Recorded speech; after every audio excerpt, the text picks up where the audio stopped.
What's going on, guys? Joe from SRHQ. I thought I would show you the knives that I have that are on the GEC 14 frame, the GEC and the Northwoods knives that I currently have on the 14 frame. I have three of them. I've had a couple other ones in the past. They're unfortunately no longer with us. So I just thought, it's late on a Sunday. Let's go ahead and get these knives out because I've had all three of these for a little bit now and I haven't done a video on any of them. So I just want to get them on camera. They've popped in, made an appearance every now and then, but I'm going to go through and show you guys today.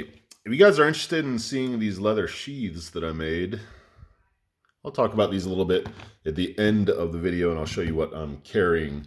If not, you just want to see the 14 frame, let's go ahead and get to it. This is, I believe all of these are from the 2018 lineup. This one is in antique amber jigged bone. The 14 frame is a 3-inch handle, I believe just under 2.5 inch on the blade. Makes for a really great watch pocket knife. This is the Northwoods Harrison Bay in kudu bone. Very cool. And then I have a 14 TC Barlow in ebony. Classic looking knife. So yeah, the 14, like I mentioned, 3-inch handle, great in the watch pocket. Between the GEC 14 and the Case Swayback Jack, I think those are the best watch pocket knives, in my personal opinion. I mean, of course, there are plenty of other knives that I haven't tried yet, but the GEC 14 frame and the Case Swayback Jack, pretty much the ideal watch pocket carry, if you ask me. So let's take a look at this one with the jigged bone, give you guys a look at the jigging. Really cool. GEC kind of like does their jigging like it's a flat line on top and the jigging is grooved into it. If that makes sense. It doesn't really have any peaks and valleys where there are high peaks. I'll try to give you guys a little bit better look at that. But it makes for a very clean look. I like the colors. I think they did a really good job on this one. This one has a clip point blade. Really great looking clip point, if you ask me. I think GEC does a really great job with that swedge coming down to a really pointy point. It's our blade. Tang stamp. I don't know how many of these were made on the TC either. I believe 92 were made on the kudu bone, but I don't know. I would have to look that up.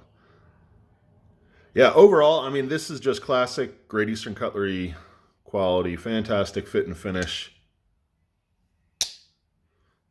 I mean, great snap, great walk and talk on all of these.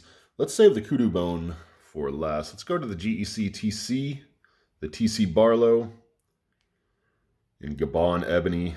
I mean, these covers are just jet black. I can't see any kind of coloration or anything. Just solid, solid black. See, we have the 4 pins. I love the TC Barlow. I love the steel bolster. Just looks great. Again, same clip point blade. GEC just does a great job on the clip point, I think. Some might say the 14 frame is a bit too small.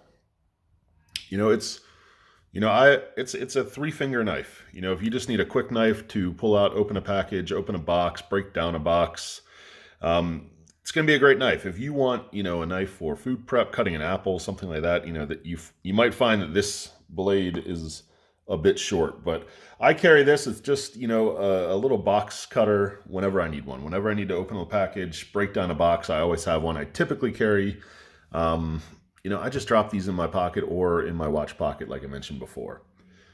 So here's, the star of the show, the kudu bone. I'm fortunate enough to have a few Northwoods in some pretty exotic covers. But this is my first kudu bone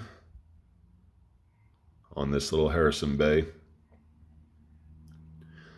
Yeah, if you don't know what a kudu is, it's an antelope from Africa. There's actually two different types, but they're both from Africa.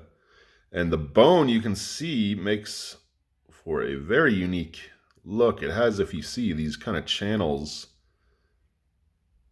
that are worn out, and there's kind of like almost like a sappy kind of look inside, but very unique look. It's the only knife that I have in kudu bone. Let me see. I brought out the Fremont in Giraffe so you guys could see it together with the Harrison Bay. I mean, these knives are just, you know, out of this world.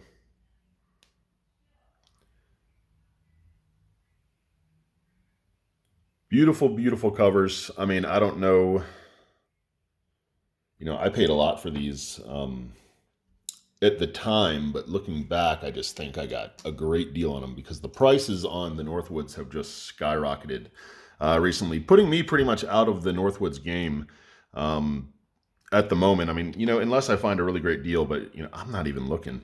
I'll just show you the 14 next to a 15. So you can see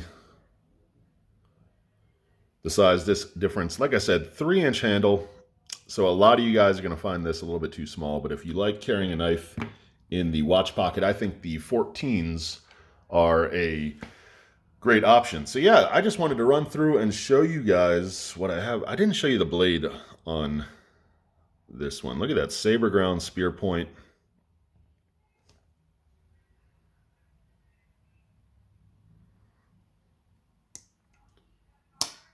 This one's got great action. Really positive clicks. Yeah, super happy to have this one in the collection. So yeah, I have a 14 boys knife, I have the 14 TC Barlow, and then I have the Northwoods Harrison Bay that is on the 14 frame. So yeah, I'm looking to add some more 14s to the collection. It's definitely a pattern that I like. It's just a pattern that doesn't come up available to me too often. But you know, when one comes up, I grab them every chance I get because really awesome little knives. So yeah, guys, I hope you enjoyed taking a look at these 3 GEC or Northwoods knives on the 14 frame. Now, for those of you guys that stuck around for the leather, this is just a new kind of pattern that I'm working with. I just drew out something on paper. I like the size. I got a couple new stamps in. This one's in, yeah, kind of like a dragon scale. Really like the color. This color is actually the same color that I dyed this matte. It's a yellow color. I just dyed it a little darker and I used some antiquing. But yeah, I think it looks really good with the red thread. I've been keeping the case copperhead in this one. I think it looks great. It fits really well. Yeah, and I think I'm going to make a few of these for some friends. I'm not to the point where I'm ready to start selling them yet, but I think I have a really cool sheath pattern. I honestly don't have time to make them to sell. But look, no retention, or good retention, doesn't fall out. Give it a little squeeze. Works perfectly. So this is the one I just did a couple days ago.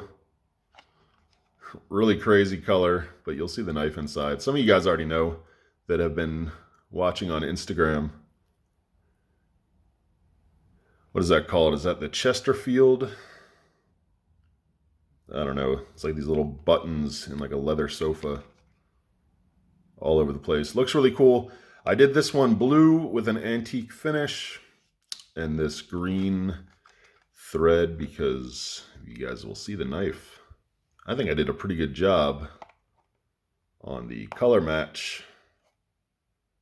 This is the case full-size copper lock in burnt indigo.